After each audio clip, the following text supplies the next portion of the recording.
Kami persilahkan Pak Prabowo Subianto.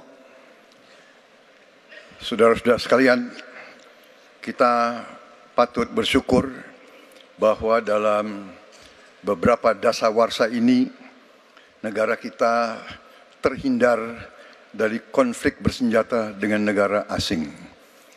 Ini berkat kepemimpinan dan kenegarawanan pemimpin-pemimpin kita. Untuk itu, saya ucapkan terima kasih dan saya mengajak kita semua mengucapkan terima kasih kepada semua pemimpin dan presiden kita terdahulu. Juga saya bertekad manakala saya menerima mandat dari rakyat untuk tetap menjalankan politik bebas aktif, non-blok, menghormati semua negara, menjadi tetangga baik bagi semua negara di kawasan kita, menjaga jarak yang tidak terlalu jauh tapi juga tidak terlalu dekat dengan semua kekuatan, menjalin kerjasama ekonomi. Saya juga ucapkan terima kasih dan mengajak semuanya mengucapkan terima kasih kepada seluruh prajurit TNI dan Polri dan ASN di seluruh Indonesia yang telah bekerja keras untuk menjaga kita sehingga kita seperti sekarang siap untuk tinggal landas, siap untuk bangkit menjadi negara maju. Kita perlu untuk mempertahankan sistem yang sudah baik. Saya akan teruskan TNI dan Polri tetap berada langsung di bawah kendali Presiden untuk mempercepat reaksi dan memperpendek rentang kendali dan rentang komando. Saya juga akan memperbaiki kesejahteraan dan kualitas hidup TNI, Polri, dan ASN secara signifikan.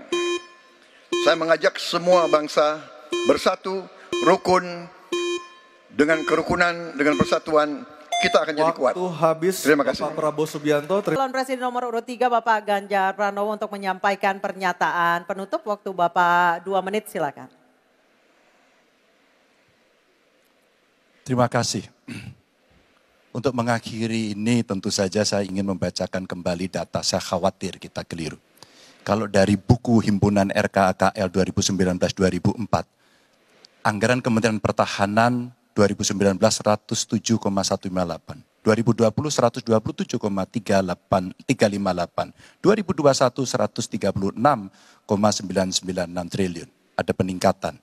Maksud saya agar kita tidak keliru pada soal data. Dan capaian IMF kita dari data lakibnya Kemenko Polhukam yang dipublish secara terbuka, karena kami tidak bisa mendapatkan data dari Kemenhan secara terbuka, maka minimum essential force kita memang kemungkinan akan berat untuk bisa terpenuhi. Maka Bapak Ibu, dalam konteks politik luar negeri kita, maka otonomi strategis menjadi begitu penting untuk meredefinisi dari politik kita yang bebas aktif. Duta besar cyber menjadi penting karena problem besar kita hari ini adalah pada dunia digital. Maka kita perlu duta besar ini untuk merespon perubahan-perubahan global yang ada. Duta besar krisis iklim kita perlukan, garda samudra sebagai strategi baru dari poros maritim dunia. 100% pesawat kita mesti siap tempur, alutsista kita mesti siap tempur, dan zero tolerance untuk kecelakaan pada alutsista kita. Kekuatan pertahanan Indonesia di angkatan cyber akan kita tingkatkan, dan anggaran pertahanan hingga 2% dari PDB. Keamanan mendorong pada profesionalisme kepolisian yang mau tidak mau harus kita lakukan. Badan Cyber Polri kita dorong sampai satuan baru di setiap Polda untuk TPPO, kekerasan terhadap perempuan dan anak. Tentu kesejahteraan prajurit dan keluarga menjadi begitu penting untuk mendapatkan perhatian. Dan beasiswa kuliah untuk anak prajurit dan bayangkara yang membutuhkan perlu kita lakukan. Indonesia Garda Samudra. We are Waktu Groot. habis Bapak Ganjar Pranowo. Baik, kesempatan berikutnya kami berikan kepada calon presiden nomor 1 Bapak Anies Baswedan menyampaikan pernyataan penutupnya dalam waktu. Sebagai Presiden Republik Indonesia, maka prioritas pertama dan terutama adalah memastikan rasa aman pada tiap keluarga dan setiap jengkal tanah Indonesia. Dan itu artinya kita memastikan bahwa mereka yang diberi tugas untuk mengamankan dipikirkan kesejahteraannya.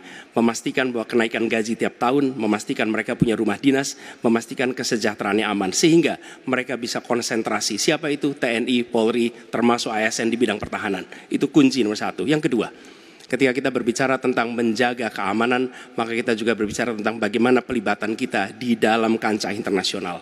Presiden akan menjadi panglima diplomasi dunia Indonesia di tingkat dunia. Hadir, mewarnai, membawa nilai-nilai Indonesia. Dan seperti juga di debat ini, tidak banyak ruang diberikan untuk berbicara di forum global. 2 menit, 3 menit itulah waktunya. Tapi di situ seninya, bagaimana kompleks gagasan, kompleks ide disampaikan secara lugas. Dan ketika Indonesia menyampaikan posisinya tegas, maka kita tidak akan ragu. Kita memperjuangkan penghapusan penjajahan di muka dunia, maka Indonesia tidak sungkan untuk mengatakan pada negara manapun, hentikan penjajahan di tanah Palestina. Dan usahakan itu lewat diplomasi ke seluruh tempat. Bukan cuma sekedar statement dari Menteri Luar Negeri, tapi serius menjajaki seluruh kekuatan. Kita menginginkan Indonesia kembali menjadi kekuatan yang disegani. Dan mulainya dari mana? Dari pemimpin yang menjunjung tinggi etika, pemimpin yang menjunjung tinggi ilmu pengetahuan, pemimpin yang terbuka atas gagasan mempertahankan Indonesia atas ancaman-ancaman baru. Dan itu artinya kita hadir di berbagai wilayah di dalam pertemuan-pertemuan global membawa aspirasi Indonesia. Kita kirim pesan, we will no longer absence. Indonesia will be presence and Indonesia will color the world. Indonesia absence no more, respected forever. Habis. Pak Anies.